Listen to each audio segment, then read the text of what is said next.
होते ही मरियम मगदलीनी और दूसरी मरियम कब्र को देखने आई। जिस रात यीशु मसीह को,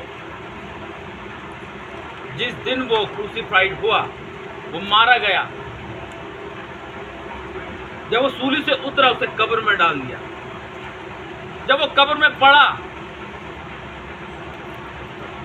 तो तीसरे दिन, अगर क्रिश्चियनों में देखे जाए, जब कोई डेथ करता है, मर जाता है, तीसरे दिन उस कब्र पे जाते हैं। जब हमारे डैडी मसीह में सो गए थे तो हम भी तीसरे दिन कब्र पे गए, तो वहां पर हमने क्या करा? साफ सफाई करी, है ना। ऐसे ही तीसरे दिन, जब सबत के दिन के बाद, सप्ताह के पहले दिन पोफटते मरियम मगदलीनी और दूसरी मरियम कब्र को देखने गई। कब्र को देखने का मतलब वहाँ पे उनको देखने गई कि कब्र सही सलामत है, कोई मतलब कि किसी ने हटाओ उठू तो नहीं दिया, क्योंकि पहले क्या कब्रें कैसी होती थी? ढक्कन वाली हुआ करती थी, लेकिन आज कब्र खोदी जाती है और ऊपर से ढक जाती है, ताकि लोग जो उस पर फूल माला चढ़ाते, अगरबत्ती चढ़ाते, जलाते, दुनिया भर का वो करते हैं उसके ऊपर, तो वो क्या करे? वो साफ सफाई करके तीसरे दिन उनको बुलाया जाता है ना। जब मरियम और मगदलीनी कब्र पे गई देखने के लिए, कब्र सही है, लेकिन जब वहां पर गई तो क्या हुआ?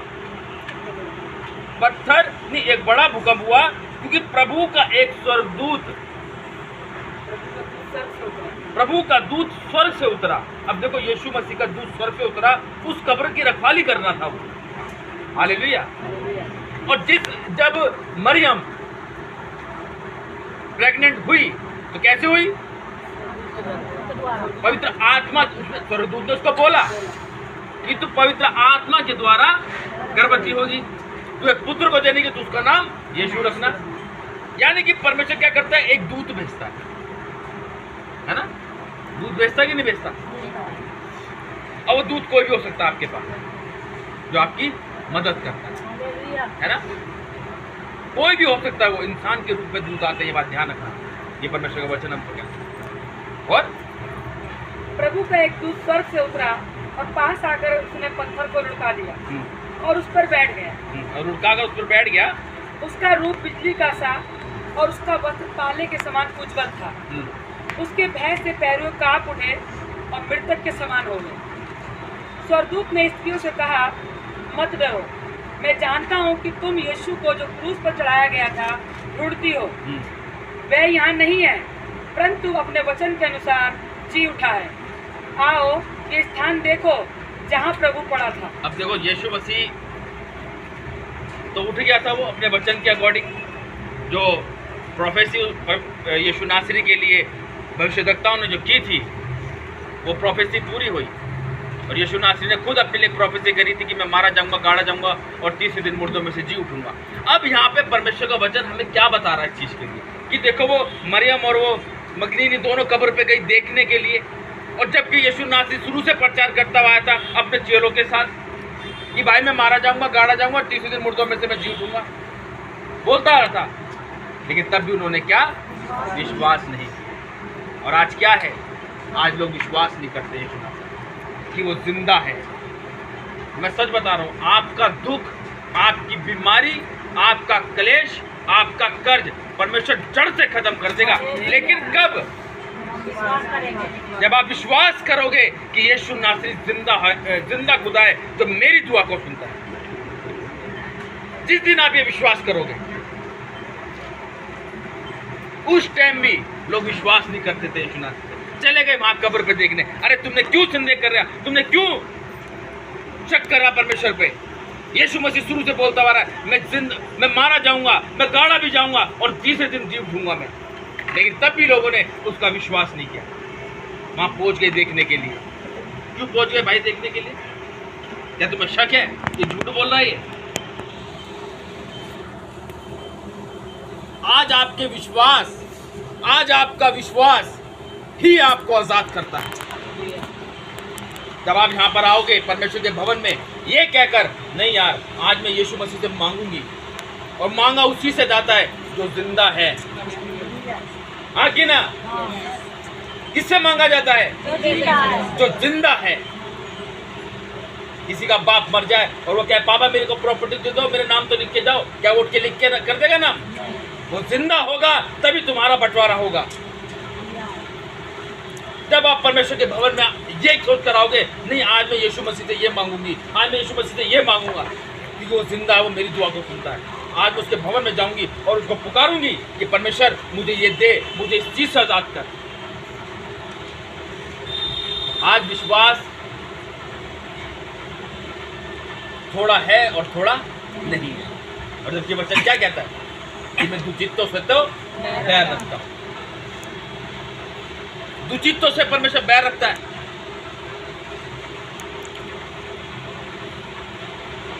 क्योंकि वो सोचते हैं कि हमारी प्रार्थना तो सुनी जाएगी, है? लेकिन परमेश्वर ऐसों की प्रार्थना नहीं सुनता जो दो मन के लोग होते हैं। एक फॉर्मेलिटीज भी नहीं मांगता परमेश्वर। अगर परमेश्वर के पास आ रहे तो परमेश्वर आपसे कुछ चाहता है, तभी हम पूरी रीति से आजाद हो सकते हैं, जब हम पूरा समर्पण परमेश्वर को देंगे। आज हम परमेश्वर को पूरा समर्पण कहाँ दे पाते हैं? एक दिन तो हमें परमेश्वर को देना भारी पड़ जाता है, उसमें भी सोचते हैं यार आज तो रहने दो, अगले संडे चलेंगे। शुक्रवार के उपवास प्रार्थना है, अरे वो उपवास नहीं कर लेते ना, प्रार्थना में रहने देते हैं। अरे बुधवार की प्रार्थना छोड़ना, उपवास रख लेते हैं, बाद में चले जाएंगे।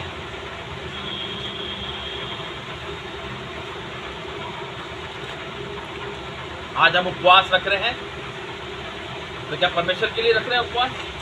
आज हम उपवास भी रख रहे हैं तो अपने लिए रख रहे हैं, और उसमें भी ढंग से नहीं चल पाते। आज यीशु मसीह शुरू से अपने चेलों को बताता हुआ आया कि भाई ये मत करो, ये मत करो, ऐसे मत करो, तू उठ और मेरे पीछे चल, अपनी खाट उठा और चल। फिर लोगों को चमत्कार करते हुए परमेश्वर यीशु नासरी चमत्कार करता हुआ दिखाता कि अपने चेलों को, लेकिन तब भी लोगों ने इस पर विश्वास नहीं किया। तब भी उसको कहा इसे क्रूस पर चढ़ा दो और बरअब्बा को छोड़ दो। तो आज क्या हो रहा है? सारी बरअब्बा की संतानी घूम रही है, तो दंगे हुड़ंगे मचा रहे थे, चोरी चकारी लूटपाट जो मचाते, किसकी औलाद है वो? सब बरअब्बा की औलाद है।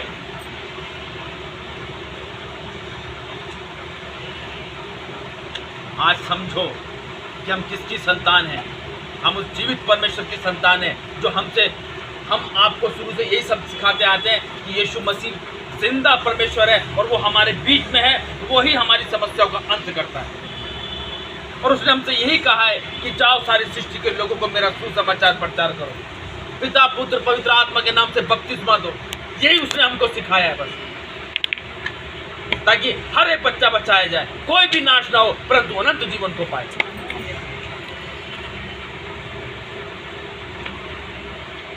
लेकिन आज भी लोगों के अंदर एक शक है। कौन बातें कर रहा है पीछे? क्या शांति से नहीं बैठा था?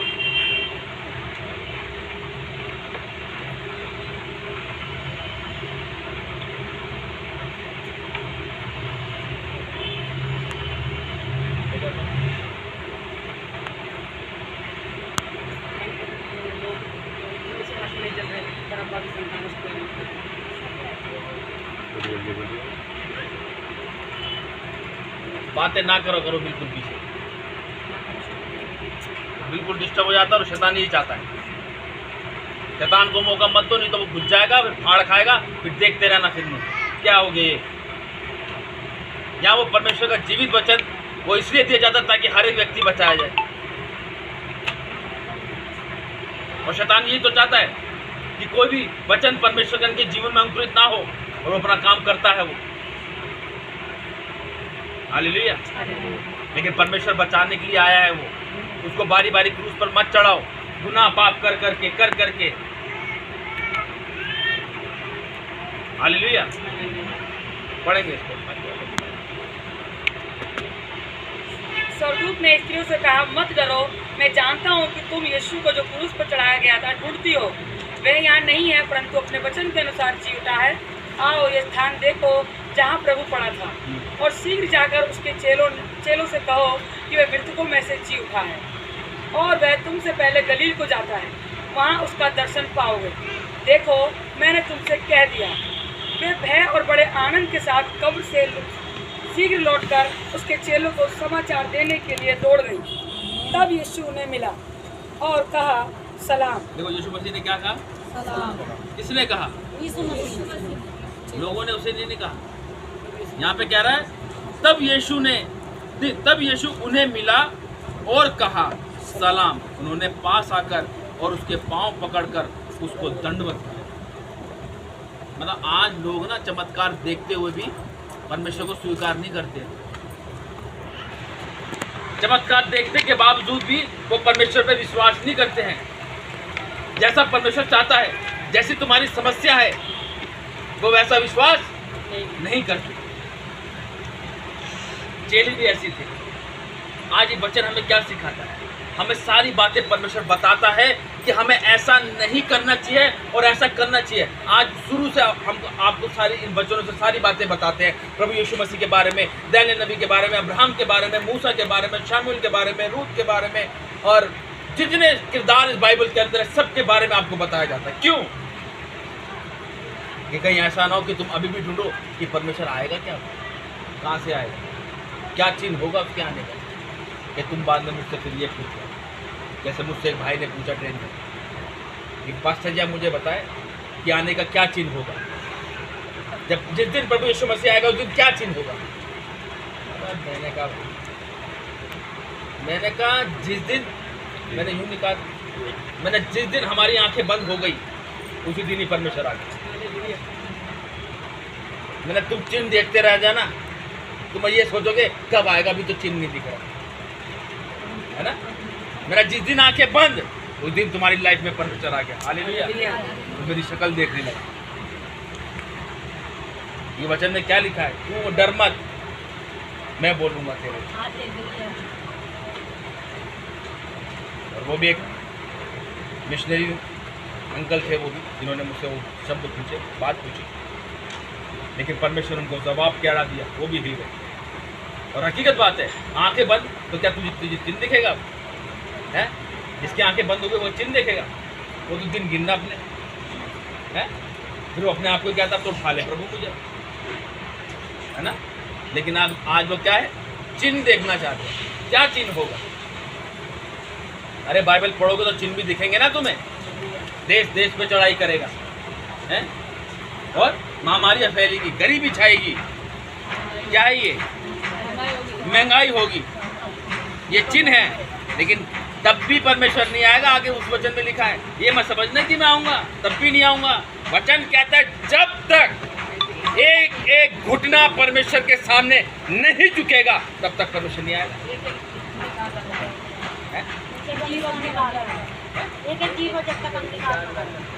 घुटना और अंगीकार नहीं करेगी तब तक परमेश्वर नहीं आएगा। ये तो आप देखोगे, देश देश पे चढ़ाई कर रहा है। अभी महामारी आई थी, क्या लोथड़े पड़े हुए थे लाशों के, हैं? अब क्या भुखमरी फैलने वाली है? जैसा इस टाइम माहौल चल रहा है, पहले के टाइम में अकाल पड़ता था, भुखमरी छाएगी। जैसा इस टाइम माहौल चल रहा है, सिलेंडर जैसे नहीं मिल पा रहा लोगों को, छोटे मोटे रोजगार जिनके चल रहे थे वो तो बेचारे जा रहे छोड़ छोड़ के अपने घर। क्या कमाएगा, क्या खाएगा इंसान? लेकिन अगर जो वचन पढ़ता होगा, जो वचन पर चलता होगा, वो एक बात को जरूर मानेगा। कौन सी?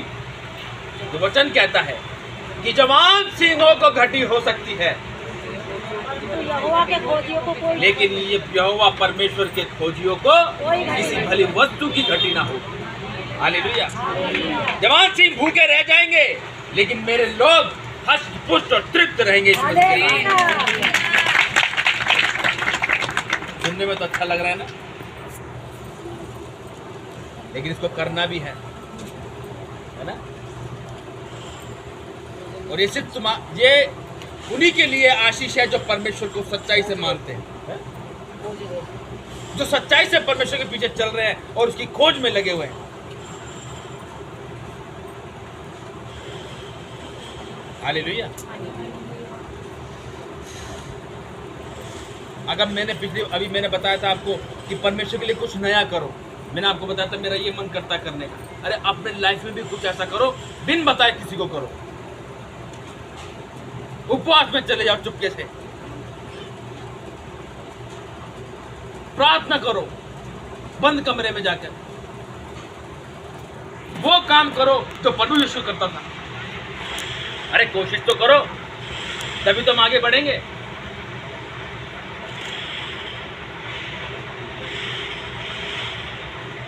लेकिन आज हम कोशिश कहां कर रहे हैं?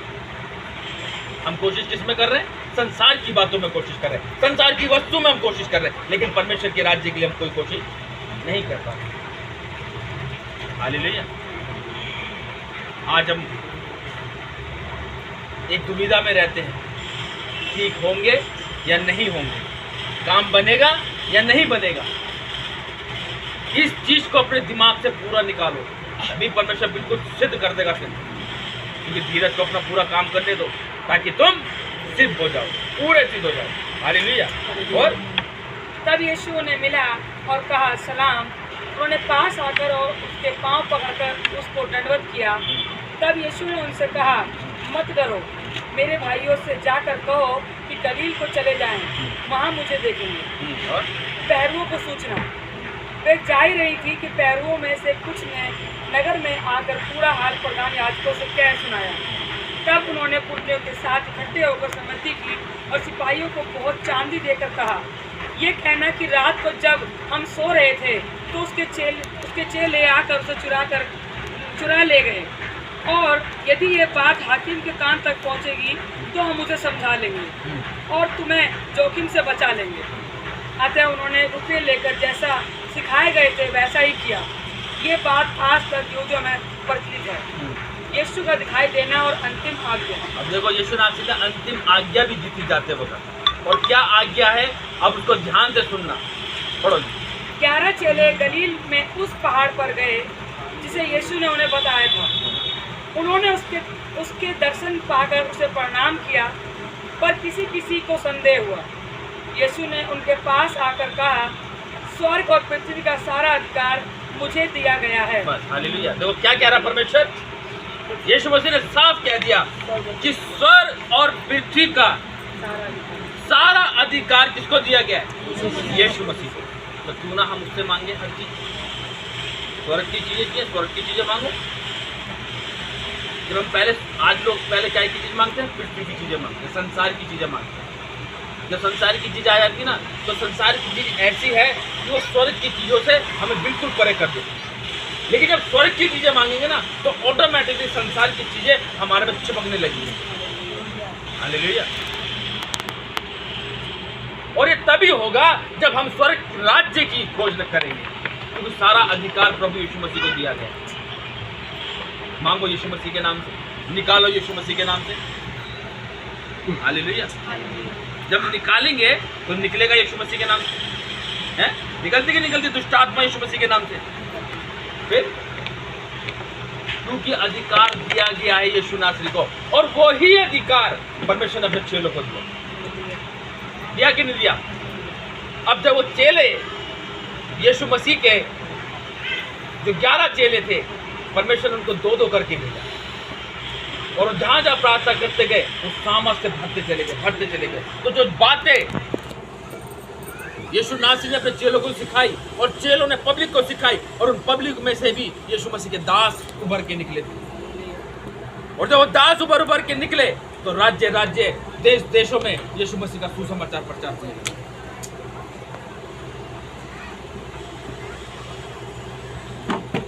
और जब यीशु मसीह का प्रचार होने लगा, तो जितना प्रचार होने लगा उतनी बुराइयां भी फैलने लगी।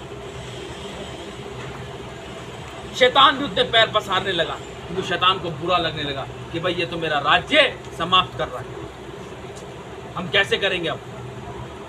हालेलुया। लेकिन जब यीशु मसीह को कहा गया कि स्वर्ग और पृथ्वी का सारा अधिकार मुझे दिया गया है, इसलिए तुम जाओ, सब जातियों के लोगों को चेला बनाओ। क्या करो? सब जातियों के लोगों को चेला बनाओ। चेला बनाओ।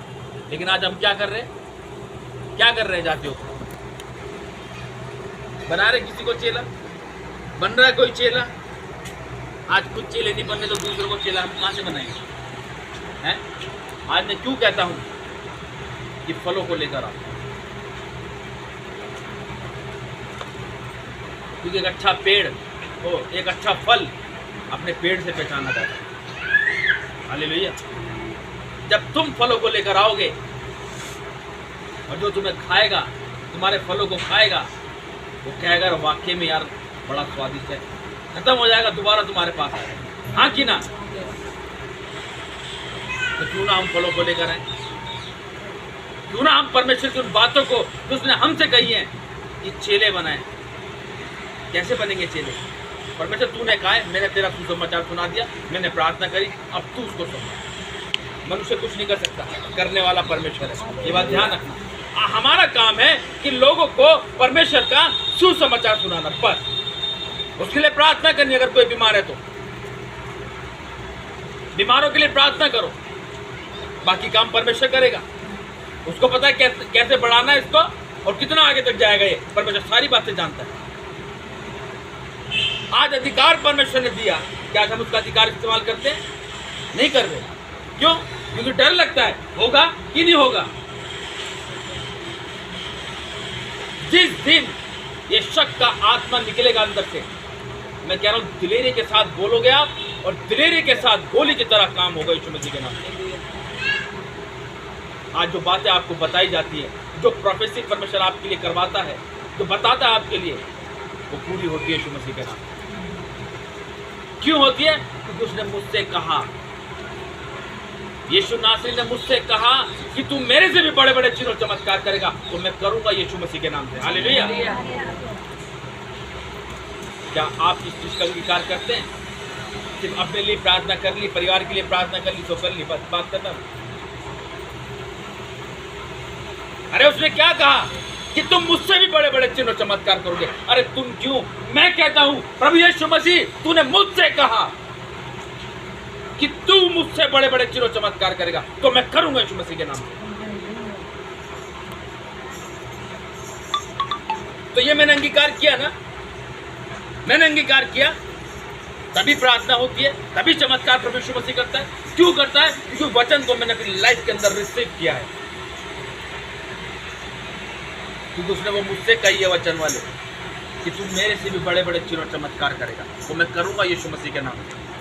जैसा वो बोलेगा मैं करूंगा।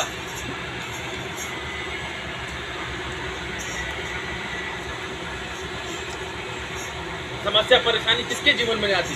सबके जीवन में आती है। लेकिन खड़े रहो, डटे रहो और खड़े रहो, तभी परमेश्वर पार करेगा। नहीं तो खड़े नहीं रहोगे, डटे नहीं रहोगे तो गिर जाओगे। हमें बाद में क्या होगे, यार कुछ तो हो नहीं रहा, अब क्या करें। इसीलिए जब हम परमेश्वर की बातों को जो वचन में उसने कही, हम उसको सीखते हैं, उसको समझते हैं और अपने लाइफ के अंदर लागू करते हैं, तो ही हम आशीषित होते हैं। हालेलुया। वरना हम आशीषित नहीं होते। और इसलिए तुम जाओ, सब जातियों के लोगों को चेला बनाओ और उन्हें पिता और पुत्र और पवित्र आत्मा के नाम से बपतिस्मा दो। क्या दो? पिता, पुत्र और पवित्र आत्मा के नाम से क्या दो? कितने लोग अभी विदाउट बैप्टिज्म है? यहाँ पर हाथ खड़ा करेंगे जिन्होंने बैप्टिज्म नहीं ले रखा। नहीं ले रखा, नहीं ले रखा, ऊपर करो हाथ। जो 18 से नीचे वो नीचे रखेंगे, बाकी ऊपर करो। 18 से नीचे, ओ सॉरी 15 से ऊपर, 15 से ऊपर, 15 से ऊपर है वो हाथ खड़े करें ऊपर। 15 से ऊपर वाले हाथ खड़े करो। ऊंचा हाथ खड़ा करो, ऊंचा दिखना चाहिए। जो 15 से ऊपर है, जो 16 में चल रहे हैं, ऊपर हाथ कर और ऊपर वीडियो भी घुमा। चलो तैयार हो जाओ, बस अब तैयार हो जाओ बेटा। कहीं ऐसा ना हो कि तुम्हारे परिवार वाले तो चले गए, मम्मी मुझे भी ले चलो। करो पीछे पीछे, कहीं ऐसा ना हो जाए कि मम्मी पापा तो जा रहे हैं यीशु मसीह के पास, वो पीछे ही रह गए, टांग पकड़े खींच रहे, पापा हमें भी ले लो, मम्मी हमें भी ले लो।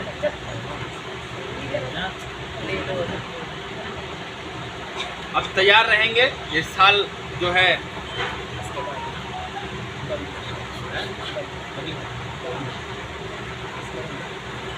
इस साल हम जो है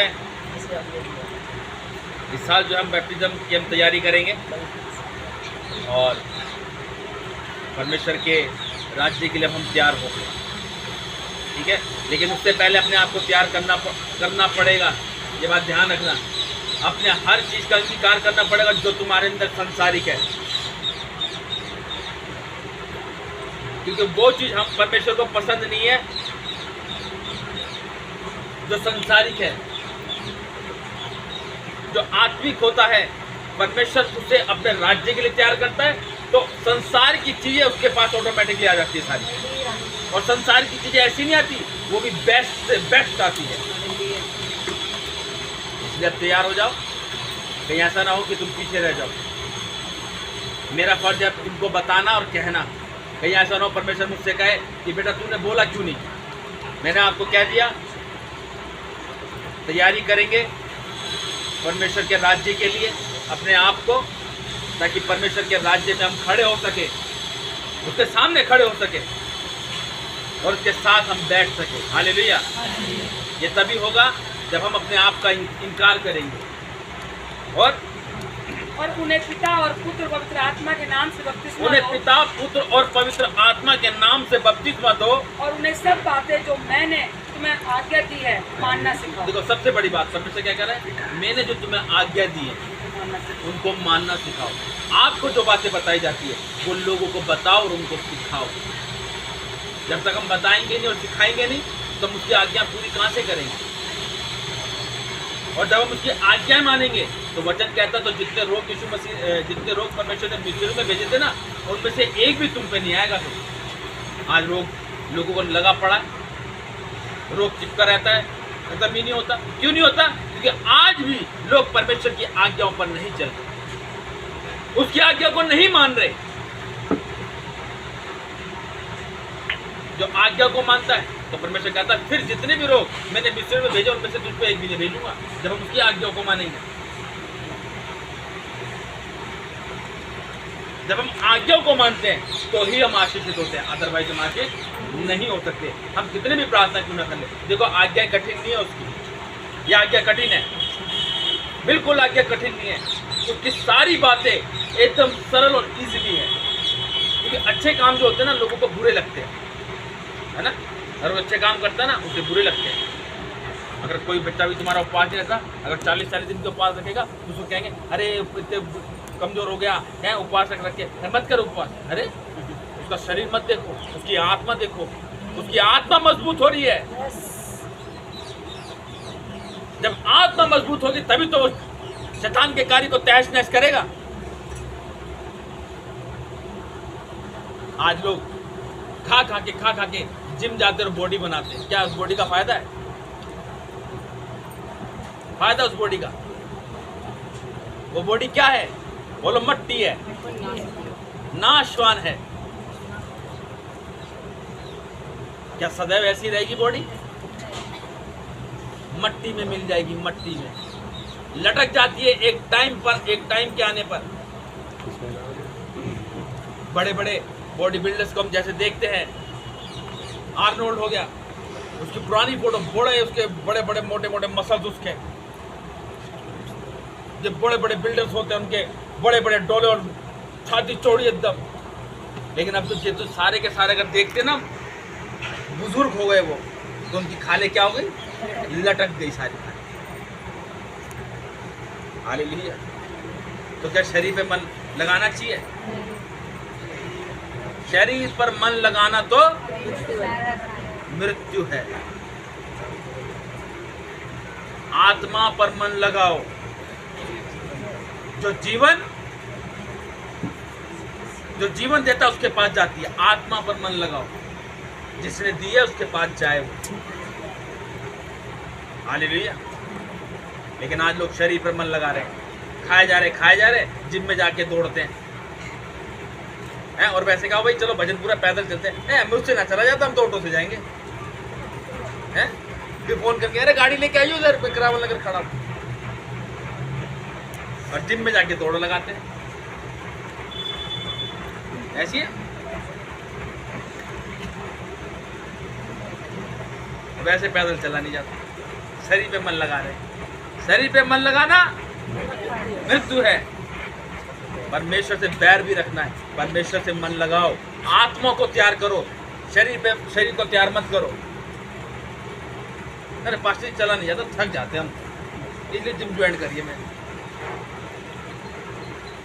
आते क्यों उतना? उपवास में जाओ, चर्बी घटाओ अपनी, है? हालेलुया। बॉडी फिटनेस चाहिए।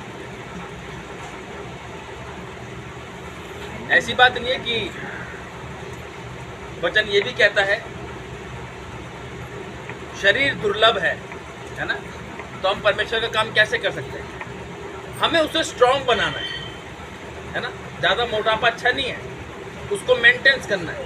तो एक्सरसाइज बहुत ज़रूरी है, पहली बात। दूसरी बात, हमें शरीर पर उतना लगाना है, अगर हम उस शरीर को परमेश्वर के कार्य के लिए इस्तेमाल कर रहे हैं तो हमें उतना रखना है, उतना खाना है, उतना पीना है जितना हम सरवाइव कर सकें। आप विश्वास नहीं मानोगे, आज भी जब मैं प्रेयर करने के लिए जाता हूँ लोगों के यहाँ, तो बात ऐसी छिड़ जाती है, तो उम्र के ऊपर बातें आ जाती है। तो वो पूछते हैं, मैं भी फिर पूछ लेता हूँ, मैंने अच्छा मैं कितने साल का लगता हूँ आपको? तो मैंने अब तक जितने लोगों के कमेंट्स मैंने सुने हैं 26 और 28। तो मैं भी मेरी शक्ल जाके शीशे में देखता हूँ, लगता है हालेलुया। तो क्या हुआ ये, कैसे हुआ ये? क्यों मैं 41 का 26 का बन गया? मैं है? ऐसे क्या हो गया कि मैं 41 और 26 का परमेश्वर ने मुझे कर दिया? करने वाला है परमेश्वर। कैसे?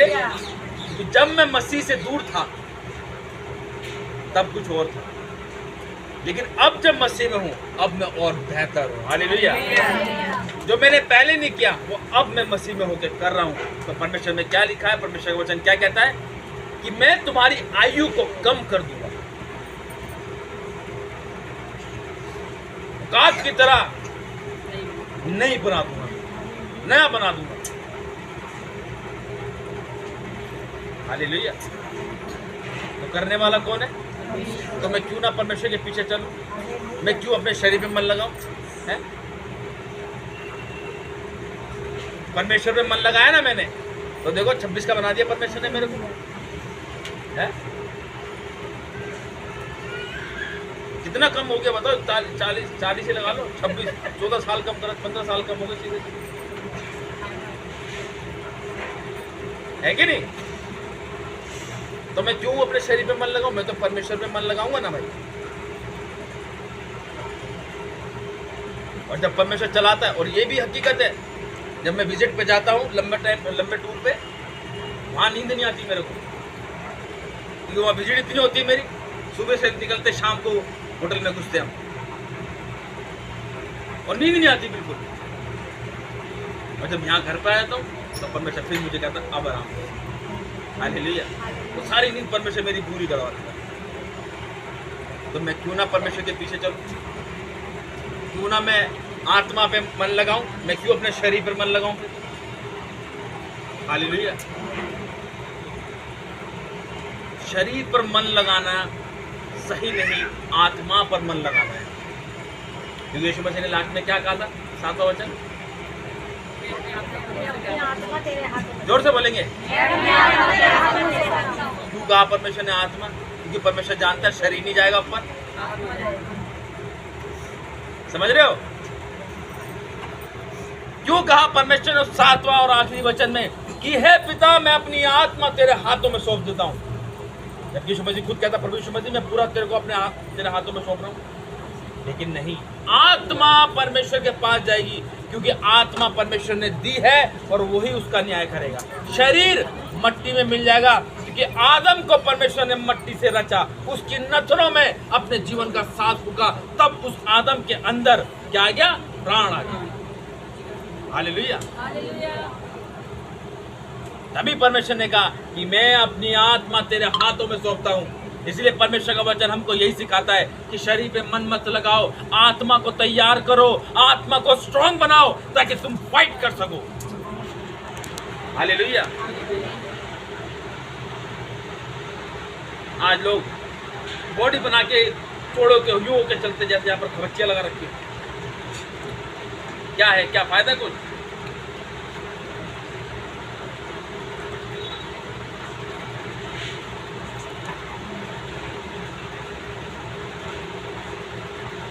शरीर दिया है परमेश्वर ने, क्यों दिया है ये नहीं समझ में आता। क्यों दिया है परमेश्वर ने ना? क्या चाहता है परमेश्वर हमारी इस देह से? और जबकि परमेश्वर वचन क्या कहता है? अपनी देह से, अपनी प्राण से और अपनी बुद्धि से और मन से क्या करो? प्रेम से रहो। अपने पड़ोसी से अपने समान प्रेम रखो, है ना? अब पड़ोसी से कैसे प्रेम करें? पड़ोसी तो पिलाता नहीं है मेरा, मैं उससे क्यों प्रेम करूं? हाँ, वो पड़ोसी मेरा बहुत अच्छा है, वो डेली मेरे लिए रात को एक पौवा लेके आता है। वो बहन मेरी बहुत अच्छी है, रात भर हम एक दूसरे की चुगलियाँ करते हैं। वो बहन मेरी बहुत अच्छी है, हालेलुया है। उससे बात करो, वो तो कुछ नहीं बोलती है। वो तो मतलब आज की डेट में लेडीज हो के भी ब्रांड हो गए। वो बहन बहुत अच्छी है क्योंकि वो बुराई बहुत करती है, तो वो बहन कुछ बोलती नहीं है, वो तो बेकार है।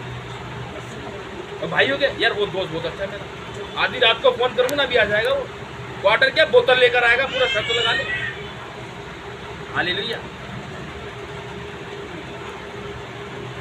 ऐसे लोगों से दूर रहो बिल्कुल, जो परमेश्वर का वचन हमसे कहता है। हालेलुया। और उन्हें सब बातें जो मैंने तुम्हें आज्ञा दी है मानना सिखाओ, और देखो मैं जगत के अंत तक सदा तुम्हारे संग हूँ। हालेलुया। क्या कह रहा है? मैं जगत के अंत तक सदैव तुम्हारे। एक आयत निकालेंगे, यूहन्ना रचित सुसमाचार 20 अध्याय, यूहन्ना 20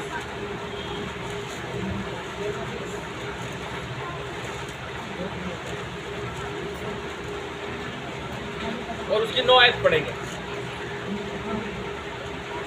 वे तो अब तक पवित्र शास्त्र की वे बात ना समझे थे कि उसे मरे हुए में से जी उठना होगा। हालेलुया। ये किसको कह रहा है परमेश्वर? अपने चेलों को कह रहा है। वो उन लोगों को कह रहा है जो मसीह में चलते चलते 10 साल हो गए, 18 साल हो गए, 20 साल हो गए। वो क्या कह रहा है? दोबारा पढ़ेंगे। वे तो अब तक पवित्र शास्त्र की वह बात ना समझते थे कि उसे मरे हुए में से जी उठना होगा। आज भी लोग नहीं मानते कि तुम्हें बातें समझाई जा रही है। भाई, प्रभु यीशु मसीह जिंदा है, विश्वास करोगे तुम्हारे घर का नक्शा बदल देगा परमेश्वर।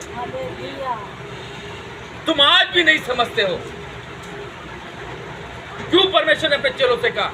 क्योंकि परमेश्वर शुरू से अब तक यही बात दोहराता आया है कि भाई संसार से मन मत लगाओ, संसार के लोगों से दूर रहो। परमेश्वर कहता है कि तुम्हारी संगति आत्मिक लोगों के साथ होनी चाहिए। आज लोगों को, बच्चों को बाहर भेज दो काम करने के लिए, तो उनके नक्शे ढंग पूरे बदल जाते हैं। क्यों?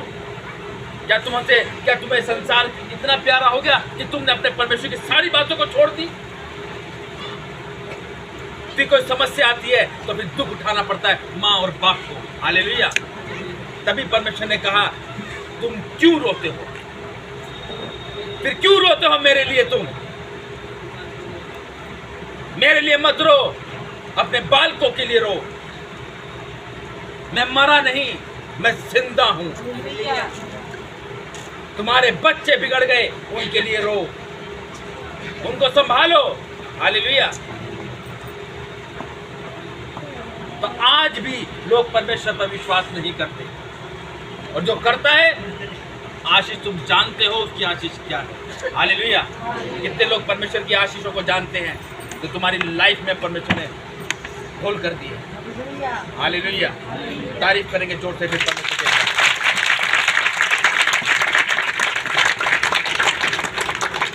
God bless you. परमेश्वर आप सबको आशीष दे। हालेलुया, हालेलुया, हालेलुया।